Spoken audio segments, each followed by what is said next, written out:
Ya está conmigo Verónica Zarauz en la plataforma, así que de forma inmediata yo la voy a poner en pantalla. Les recuerdo que Verónica, como les decía, ha enviado una carta a Viviana Veloz, presidenta de la Asamblea, pidiendo que se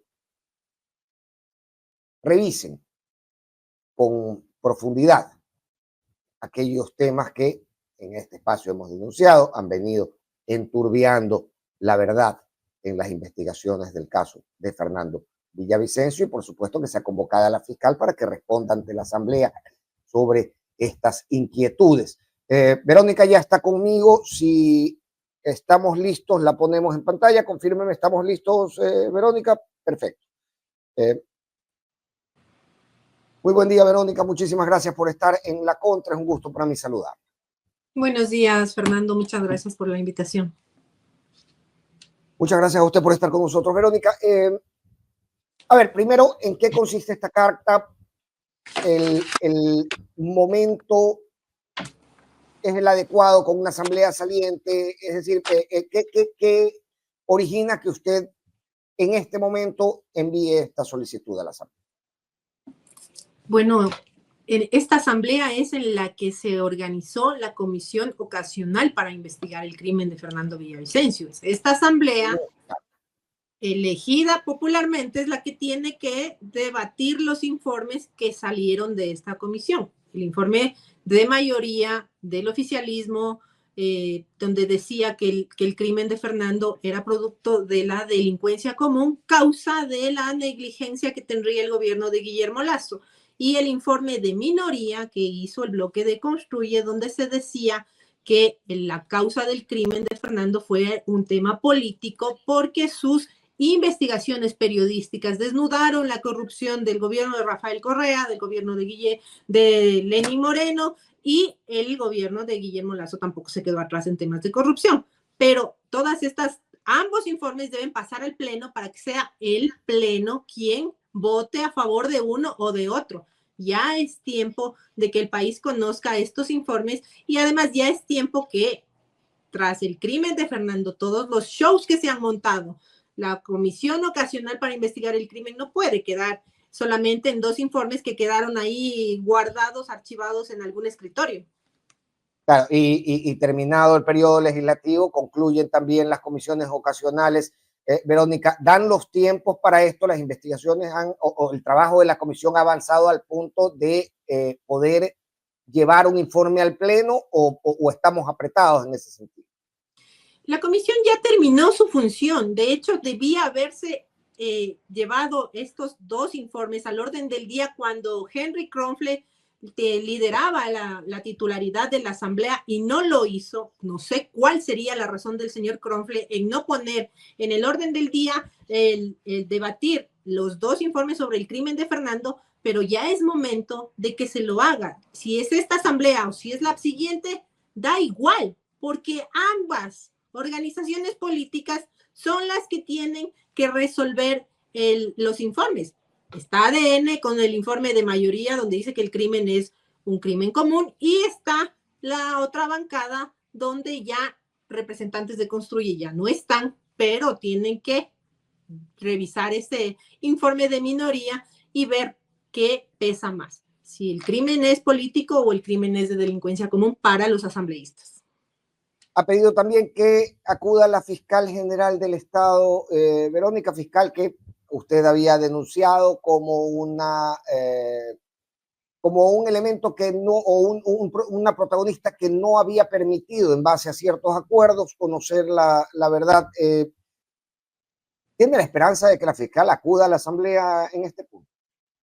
Si acude o no ya no es importante. Lo importante aquí es que se conozca los informes en el pleno de la asamblea para que se sepa quién está a favor de que se esclarezca el crimen de Fernando Villavicencio y quiénes están a favor de que el crimen quede en la impunidad. Eso es todo lo que se necesita de la asamblea. Las investigaciones que ha venido llevando Fiscalía, que han sido muy negligentes, bastante negligentes desde su inicio, no han aportado en absolutamente nada para dar con los responsables del crimen de Fernando. Simplemente tenemos sentenciados a unos microtraficantes que ya estaban siendo investigados por la policía y que ya tenían otros procesos penales, incluso al que se dice autor intelectual, que este señor Angulo, que está en la cárcel, ya estaba detenido, ya estaba preso. No nos vengan con esta peregrina historia de que él es el intelectual, que este señor amaneció un día pensando en matar a Fernando Villavicencio, porque así no son las cosas. El crimen de Fernando se hizo en un complot donde mucha gente estuvo de acuerdo porque Fernando, llegando a la presidencia de la República, iba a desmantelar a las instituciones que están corrompidas, iba a depurar la policía y las Fuerzas Armadas y sobre todo iba a militarizar los puertos, cosa que este gobierno no lo ha hecho desde el día que se sentó en Carondelet. Ok, pero regreso a esta denuncia de un presunto pacto, Verónica, porque más allá de que en este contexto al final uno puede decir, ¿sabes qué? Sí, en la escena política quien resulta favorecido de este enturbiamiento de las investigaciones resulta ser quien termina por ganar la elección, el presidente de la República. Pero, ¿por qué, digamos, este resultado del contexto, por qué nos llevaría a la teoría de un complot entre el ganador y la fiscal? Bueno, los hechos están ahí clarísimos. En las elecciones anteriores se dio que yo fui engañada con una información falsa para que se beneficie determinado candidato. Pero eso en realidad no es lo importante. Lo importante aquí es por qué se ha tratado de que el crimen quede en la impunidad, que los casos judiciales sirvan o no como plataformas políticas para ciertos actores es común en este país. Lo que sí molesta es que el crimen sea utilizado cuando le conviene a la fiscal general actuar en el tema político de manera oscura.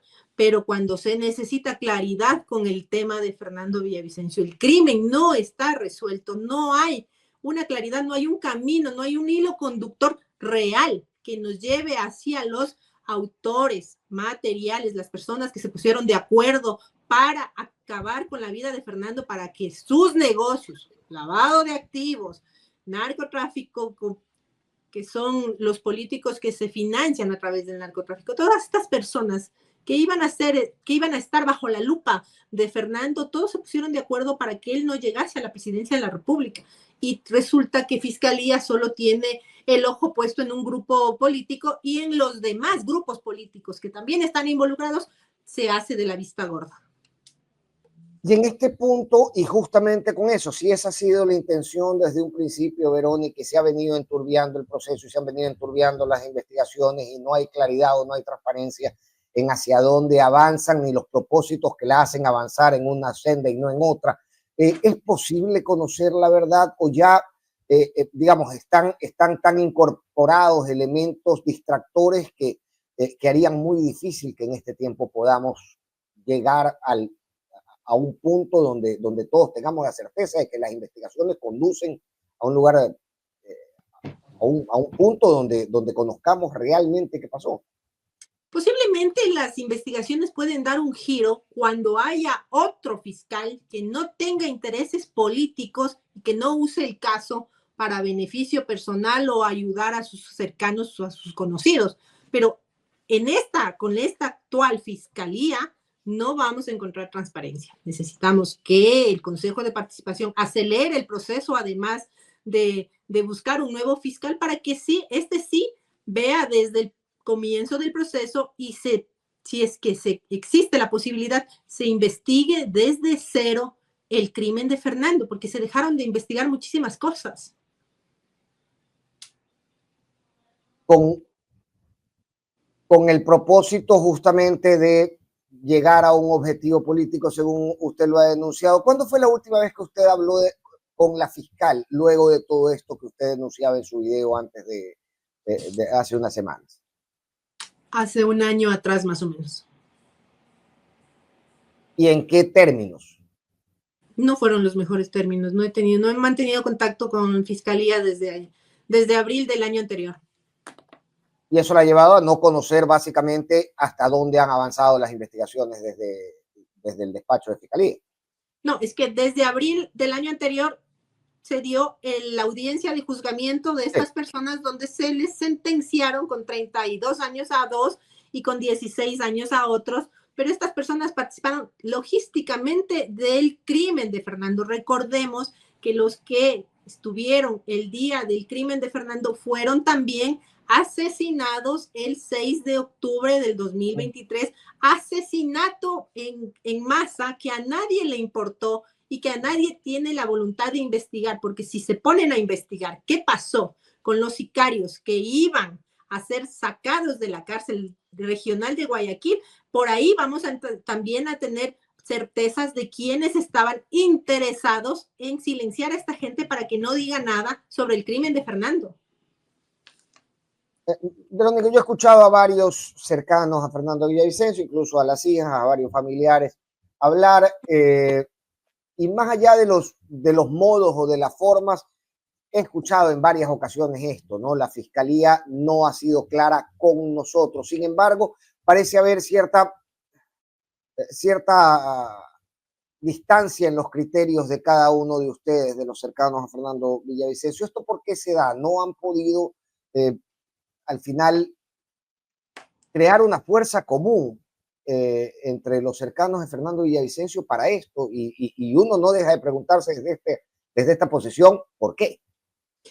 Bueno, lamentablemente hubo el quiebre familiar cuando se dio el crimen de Fernando. Se armaron varios bandos. De hecho, hay unas 3 personas que me atacan de la manera más ridícula posible, pero quien sí ha tenido acceso a todo el expediente fiscal, a todas las investigaciones, he sido yo. A mí la fiscalía no ha podido engañarme de ninguna forma, ni ocultar nada. Es por eso mi molestia ahora, porque en el principio, hace un año atrás, yo le creía porque estamos hablando de la fiscal general del Estado, la máxima autoridad en materia penal además, que no le puede decir a las víctimas que fueron unas personas cuando en realidad faltan muchísimos otros actores políticos de ser investigados.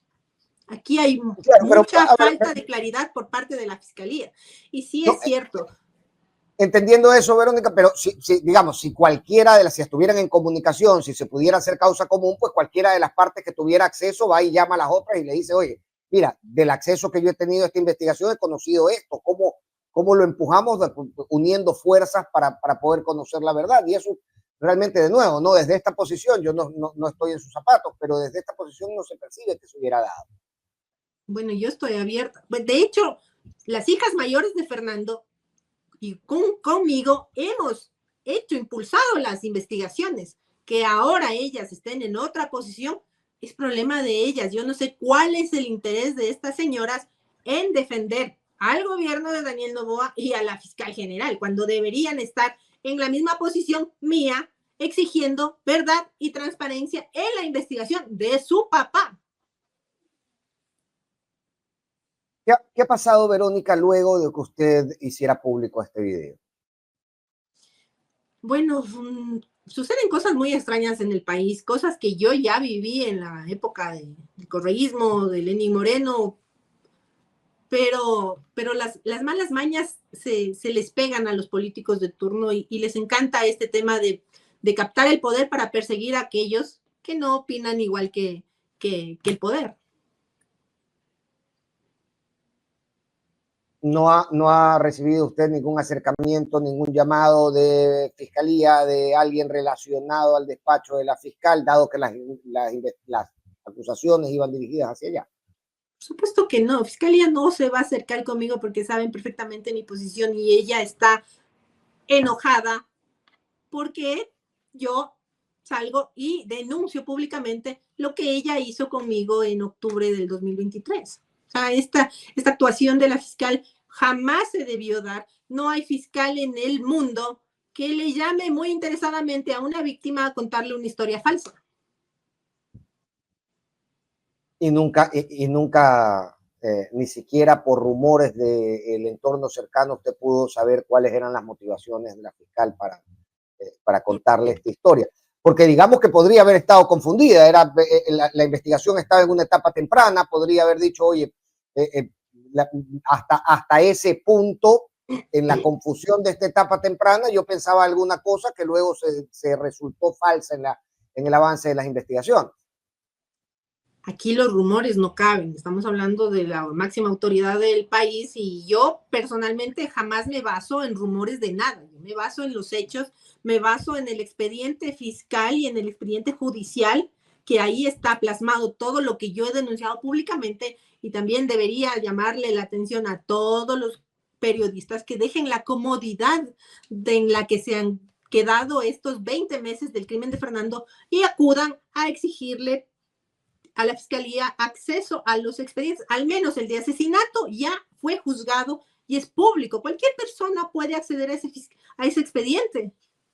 Ok, Verónica, pero el señalamiento a Rafael Correa y a su organización política en ese momento no derivaba de la investigación fiscal, derivaba más bien de una llamada de la fiscal general del Estado. Es decir, al final era lo que le contaban a ustedes hasta dónde habían avanzado las investigaciones.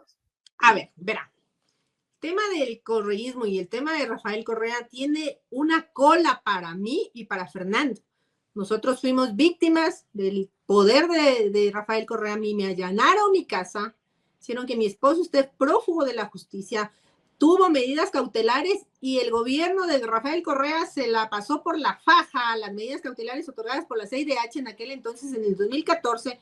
Fui obligada a pagarle $47,000 a este señor. Luego Fernando quiso ser asambleísta en el 2017 y se opusieron. Los correístas impugnaron la candidatura de Fernando. Toda esa persecución que se dio produjo que tengamos que salir del país hacia el Perú para pedir refugio. Cuando gana Lenín Moreno, regresamos al país y en el gobierno de Lenín Moreno le ponen un grillete electrónico a Fernando y Fernando pasó más de un año puesto un dispositivo electrónico en el pie como si fuera un delincuente, y Fernando lo que hizo fue develar la corrupción de aquellos gobiernos. Entonces, no es posible que la gente creyera en un principio que ellos no eran los responsables, porque el mismo Fernando pasó diciendo, si algo me pasa, son estas personas los responsables. Y todos creíamos en un principio que así mismo fue, pero las investigaciones no dan línea directa contra Rafael Correa. Si hay gente del correísmo, porque es una organización muy grande además, donde está este señor Ronnie Aliaga, donde está este señor Daniel Salcedo, donde está este señor Leonardo Cortázar, donde están estos señores de la foto de la piscina en Miami, donde el origen de esa foto son el reparto de los hospitales en el gobierno de Lenín Moreno, cuando estábamos en medio de una pandemia. Ahí se origina la foto de la piscina y todo el crimen de Fernando está relacionado con eso. Pero Fiscalía no ha tenido ni la voluntad ni la diligencia de buscar los hilos conductores para todos los actores políticos que están involucrados aquí. Ni siquiera la misma denuncia que puso el Fernando, él mismo, con su firma, personalmente, se me ha llamado a mí para contarle a la fiscal, que ella ya sabe, porque ya le dije los nombres de las dos asambleístas que le contarían que otros legisladores, compañeros de ellas, estaban planificando contratar sicarios para acabar con la vida de Fernando contra nosotros. Asambleístas de la República, es decir, en el periodo todavía anterior. En este periodo están reelectas y van a posesionarse en mayo. Esos nombres no los puede mencionar usted, ¿no? Por supuesto que no, esos nombres los tengo que dar cuando me llame la fiscal y se digne en llamarme a dar la versión. Pero ella sabe cuáles son estas dos personas. Entonces, esa es una investigación que está abierta, que ya han pasado 2 años y de la que no se consigue absolutamente nada. Donde igual está Ronnie Aliaga, Pablo Muentes, Roberto Cuero, Walter Gómez y un señor González. Y resulta que Ronnie Aliaga, alguien le avisó que tenía que irse del país y también está prófugo este señor. tenemos una idea de quién le avisó, al menos desde la denuncia de Ronnie Aliaga. Cuénteme una cosa, la captura de Cortázar también ha aparecido en la foto denunciada por Fernando Villavicencio y que da pie a muchas elucubraciones en este caso, no ha permitido ningún tipo de avance tampoco en las investigaciones. Bueno, ¿dónde está el señor Cortázar? Ya le capturaron en Panamá, ¿por qué no lo traen? ¿Tan demorados el trámite? Lo mismo pasa con el señor que está en la Argentina, tampoco le traen y nos tienen así tonteándonos con noticias escandalosas, mediáticas, pero no pasa nada al final del día. El día de ayer también han sido apresados María Auxiliadora Patiño y su esposo por el caso Sinohidro, también denunciado por Fernando Villavicencio. Y este caso es muy importante, Sinohidro deriva de la investigación que hizo Fernando Villavicencio de Arroz Verde, que él cuando denuncia Arroz Verde en la fiscalía toma la decisión de cortar la investigación y dejarla solo hasta el 2016 para seguir protegiendo a quien le haría el favor de darle la titularidad de la Fiscalía General. Entonces, espero que regresen estas personas y esos casos se activen y que haya todos los casos se vayan dando de todas las formas sin estar protegiendo a nadie. Verónica, usted supongo yo que está consciente lo determinante que fueron sus declaraciones entonces, con un país absolutamente crispado por este execrable crimen, lo determinante que fueron para los resultados de la elección, ¿cierto? Tanto esta acusación directa como la sombra de la duda que se posaba sobre la candidata de Revolución Ciudadana, entonces como responsable, digamos, o como principal rostro de la agrupación política en ese momento. Y luego cuando en estas últimas semanas usted sale a decir, mira, que hay un acuerdo entre la fiscal y el presidente o el gobierno de Daniel Noboa para enturbiar las investigaciones o para no transparentarlas, se le empezó a acusar a usted de correísta. O sea, si uno dice una verdad que no puede Fiscalía decir que es mentira, no me pueden a mí acusar de correísta porque yo soy una víctima, yo soy una sobreviviente del correísmo. Lastimosamente mi esposo terminó siendo asesinado por algunas personas vinculadas al tema político, que están vinculadas al narcotráfico, que están vinculadas al lavado de activos en este país. Entonces, bastante ridícula me parece la acusación que me hagan que yo soy correísta. Sin embargo, usted ha dicho, digamos, su verdad en estos últimos, ha podido establecer algún contacto con legisladores del correísmo que pueden impulsar también este pedido en la Asamblea Nacional luego de su declaración que al final termina por certificar la teoría de que ellos siempre han manejado. Vean, nosotros no tuvimos nada que ver. A ver, yo dije Rafael Correa, yo no dije es el correísmo y en el correísmo hay demasiados nombres. Tiene toda la razón, toda la razón. Dije, a ver, hay que ser claros en lo que se dice porque sí. Yo soy responsable de lo que digo, pero el resto es responsable de lo que entiende. Jamás me acercaría al correísmo porque no necesito el apoyo del ala correísta para exigir que la Asamblea ponga en el orden del día y revisen los informes que ya están ahí guardados en el escritorio de algún asambleísta, porque ese es un derecho que no solamente tenemos nosotros las víctimas, sino el país y el mundo tiene que conocer qué posición va a tomar la Asamblea. No necesito del apoyo de ningún asambleísta, ni del correísmo, ni de ADN, porque ellos están empeñados además en que el crimen quede como delincuencia común. Y cuando hablo de ADN, me refiero al gobierno de Daniel Noboa, que absolutamente a nada ha hecho, ni siquiera designar los recursos para que la Fiscalía pueda explotar los teléfonos que a las hijas mayores de Fernando, cuando intentaron hacer un plantón, les recibió la fiscal Hidalgo y les dijo que no había recursos para seguir las investigaciones, pero cuando necesitan prisa y prioridad política, buscan los recursos de donde no hay y tenemos estos shows mediáticos que además son vergonzosos, cómo se maneja las instituciones, la política y cómo trata todo el mundo de captar los poderes. Pero así es la política y así mismo es este gobierno, así mismo fue el gobierno de Guillermo Lazo, el gobierno de Lenín Moreno y en el gobierno de Rafael Correa ni se diga, porque fue un gobierno muy persecutorio. ¿Qué noticias podríamos tener en los próximos días?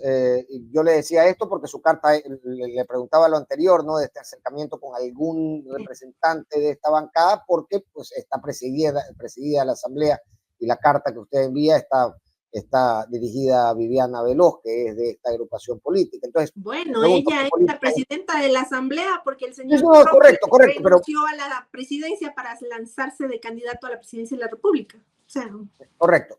Ahora, culpa mía no es que ellos estén dirigiendo la presidencia. No, de acuerdo. Pero ¿qué avances usted espera en estos últimos días? Bueno, yo espero que lo tomen como debe tomarse, primero con respeto a la memoria de Fernando, que se evalúen los dos informes y que vean cuál de los dos informes tiene la claridad para determinar qué ocurrió con el crimen de Fernando Villavicencio. Porque no podemos dejar de lado la participación que tuvo la policía en el crimen de Fernando y la participación que tuvo el gobierno de Guillermo Lazo en el crimen, en la negligencia, porque ellos sabían todas las amenazas que recibía Fernando y todas las alertas que recibió el CIES, nunca le hicieron llegar a Fernando para que o el Estado o Fernando tome las debidas precauciones para protegerse la vida. Dejaron que Fernando sea asesinado. Verónica, al inicio de esta entrevista usted me decía, mira, lamentablemente en algún punto esto derivó en que se establezcan ciertos grupos de cercanos a Fernando Villavicencio, que no todos teníamos la misma teoría y más bien en algunos puntos incluso hemos tenido algún enfrentamiento entre nosotros. De esos grupos, ¿quién está con usted? Mis hijos pequeños y la verdad y exigir transparencia, porque resulta que el crimen de Fernando para mí no es un negocio. Yo no necesito estar pidiendo pautas al gobierno, pidiendo a las organizaciones internacionales ayuda para sostenerme. Yo lo que necesito aquí es transparencia y sobre todo verdad para que se esclarezca el crimen, porque mis hijos chiquitos, menores de edad, ellos merecen saber qué pasó con su papá y por supuesto las hijas mayores de Fernando también tienen el derecho de saber qué pasó con su papá y no estar dejándose llevar de lo que le dice fiscalía o dejándose llevar lo que le dicen las otras personas cuando ellas tienen la misma obligación que yo de demostrar que aquí alguien está encubriendo el crimen. Distintamente del impulso de la asamblea, ¿usted ve en el término del periodo de la fiscal algún tipo de esperanza en que esto tome otro rumbo cuando finalmente se digne el Consejo de Participación a llevar adelante un reglamento y un concurso para la selección del nuevo fiscal? A ver, la única esperanza que tengo de esta asamblea que está por terminar es que todavía están asambleístas que fueron electos gracias al arrastre de la votación que obtuvo Fernando en el 2023 y ellos tienen la obligación en este pleno de exigir que el informe que sea votado para mayoría sea el informe donde se dice todas las investigaciones que Fernando Villavicencio realizó mientras fue periodista, mientras fue perseguido, mientras fue enjuiciado y mientras usó grillete electrónico y que se develó toda la corrupción que ahora sabemos que existió en estos periodos. Ellos tienen esta obligación moral con Fernando, tienen esta obligación moral con sus hijos y tienen la obligación moral con el país porque se beneficiaron del voto de Fernando.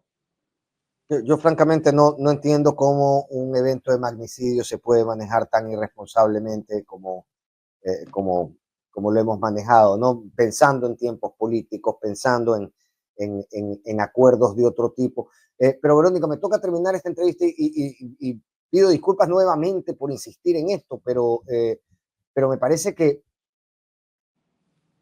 no hay suficiente claridad en este vínculo que usted establecía en su video del acuerdo, ¿qué la hace sospechar? De nuevo, más allá de que al final fue el beneficiario del resultado de esto, ¿no? Electoral, el presidente de la República, ¿qué le hace sospechar de este pacto? Porque una cosa es que resulte, de nuevo, una cosa es que resulte beneficiado del contexto y otra cosa es que efectivamente se puede establecer que hay un pacto, un acuerdo entre ambos personajes.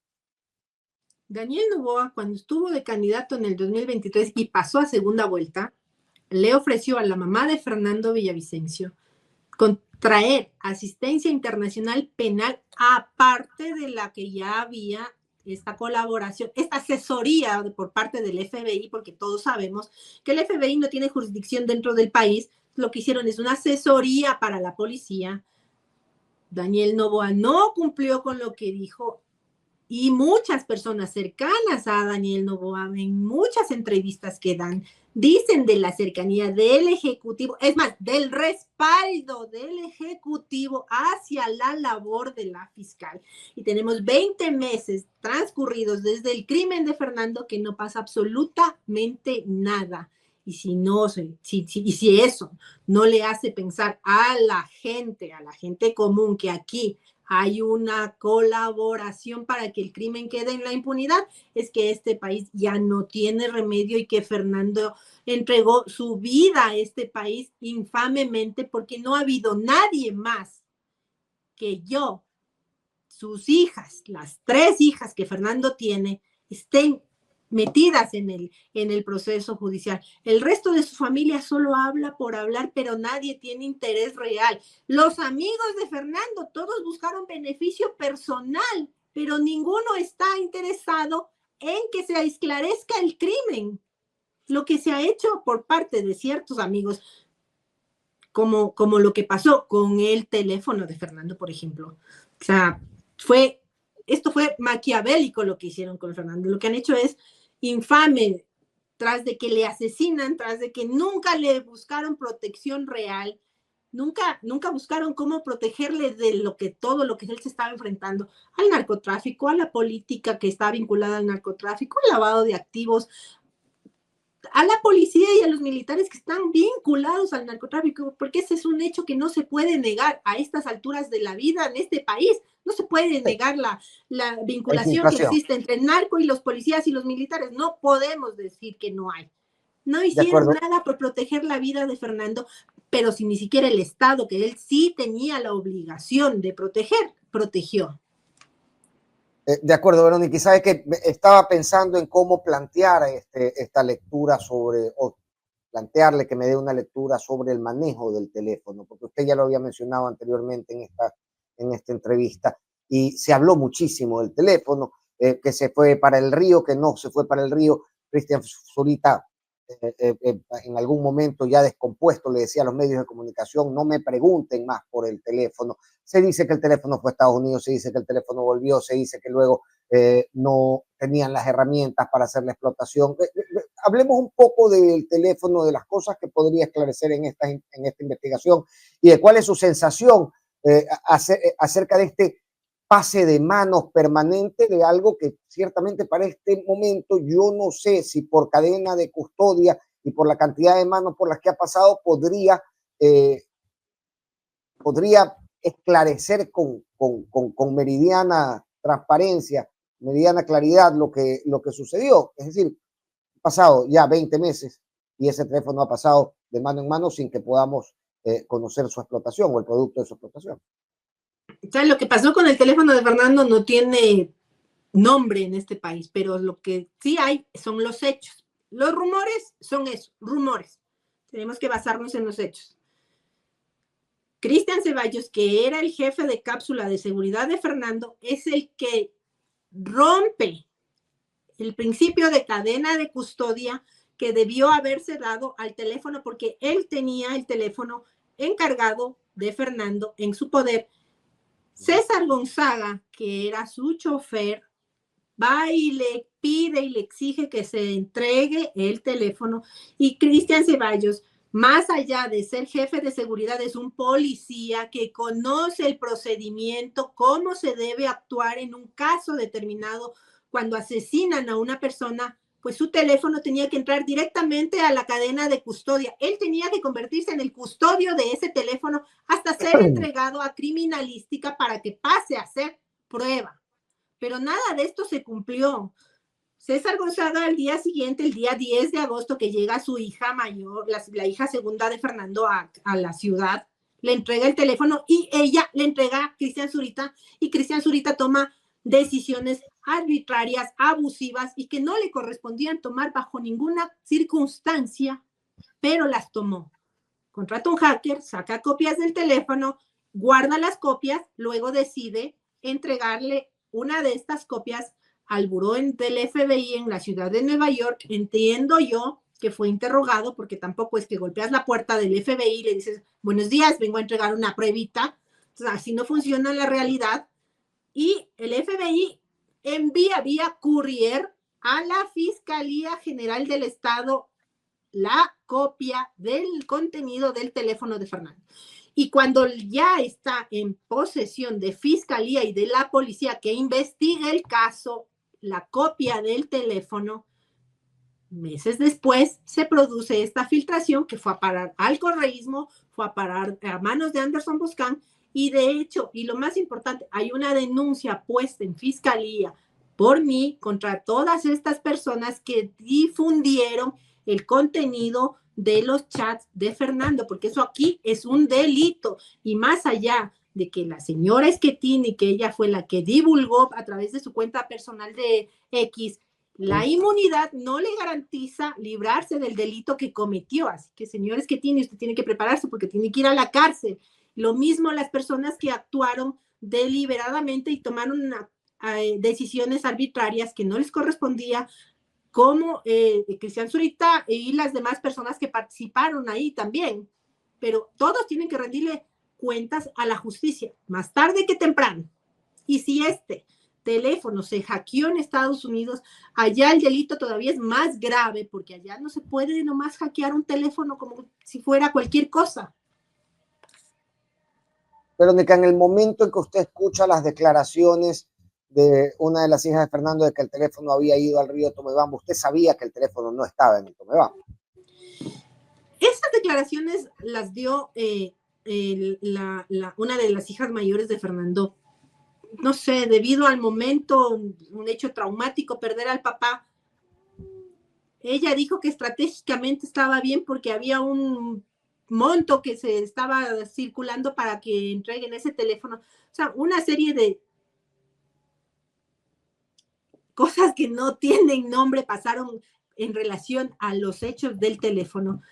Y la gente, muchísimas de estas personas se equivocaron en sus versiones, porque no era un chiste. Estábamos hablando de un magnicidio, del asesinato de un candidato a la presidencia de la República que debió haber ganado las elecciones si no lo asesinaban, pero todo se tomó deportivamente, se inventaron un montón de cosas ridículas además, pero los hechos son los que se están dando a conocer ahora, y también este hecho del teléfono se está investigando en la Fiscalía General.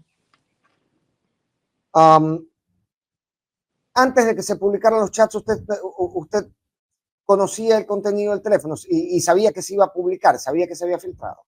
No, no tenía conocimiento. O sea, usted, igual que nosotros, se enteró por la posta. Así es. Así es, tal cual, como todos nosotros, me quedé asombrada de todo el contenido, de lo que se decía en los chats, porque nadie tiene derecho a hurgar en la intimidad de ninguna persona, mucho más en la información del teléfono de Fernando, porque esa información del teléfono era reservada y prácticamente confidencial, porque Fernando, cuando fue asesinado, tenía un nivel de riesgo del 94%, lo que hace que sus datos privados, correo personal, chat del teléfono, son información reservada. Nadie tenía el derecho de hurgarle en los chats a mucho menos a Fernando, peor a cualquier otra persona. Ok, entonces en lo que compete a Verónica Zarauz, los chats que hemos visto todos son chats reales. Yo no puedo garantizar la veracidad de todos los chats. Claro, no, en lo que la está. Exacto. Ahí. Yo no puedo, no tengo forma de saber si es real o no la conversación que Fernando tuvo con otras personas. Eso me parece ridículo. Yo solo puedo decir lo que en mi chat con él Claro. está. Ok, ok. Bien, Verónica, yo le agradezco muchísimo la transparencia y la claridad de sus declaraciones y ciertamente quisiera yo también, y creo que todos en el país, ver transparentada esta investigación. Una última pregunta, Verónica, antes de despedirnos. ¿Usted sospecha que amigos y cercanos de Fernando Villavicencio han colaborado en este enturbiamiento de la verdad? No lo sé. No lo sé, pero tampoco me sorprendería nada de eso, porque aquí hay demasiados intereses que van más allá del tema político, hay intereses muy poderosos, intereses del poder político, del poder económico, del narcotráfico, que todos están confabulados entre sí, porque ahora podemos decir con claridad que el poder político está vinculado al narcotráfico y el narcotráfico está vinculado al lavado de dinero en este país. No podemos dejar de decir esta verdad que mucha gente dice, no, todavía no podemos decir que estamos en esa situación. Esta es la verdad y por eso es que asesinan a Fernando Villavicencio para que él no siga investigando y descubriendo todo lo que estaba sucediendo en torno a esto que estamos hablando ahora. ¿Cuál es su estatus de seguridad en este momento, Verónica? ¿Usted cuenta con protección estatal? Sí. Ok. Sí, más información, obviamente por temas de seguridad no le puedo decir, pero sí, Sí, no, mantengo seguridad. por supuesto, pero quería saber si estaba considerada para protección. Verónica, muy agradecido eh, por su apertura. Muchas gracias. Bien, Verónica Saraos nos acompañaba para hablar del pedido que ha realizado a la Asamblea Nacional para poder esclarecer de mejor forma, poder transparentar las investigaciones, poder convocar a la fiscal y que mencione ante la Asamblea Nacional eh, este, este avance que ha llevado, que dicen desde el despacho de fiscalía haber llevado en las investigaciones de Fernando Villavicencio y sobre todo el pedido que realiza Verónica Zaragoza y que creo yo debería ser un pedido secundado por todos los ecuatorianos que quieren conocer la verdad, de que se llame cuanto antes a un pleno para tratar los informes de mayoría y de minoría de la comisión ocasional que investiga el execrable y miserable crimen del que fue víctima el candidato presidencial Fernando Villavicencio. Yo realmente, vean, este es un tema del que se ha hablado tanto, ¿no? Un tema del que se ha elucubrado tanto, en el que se han multiplicado tanto los actores, las voces, las participaciones, que realmente siento que tanto para los cercanos, para las personas que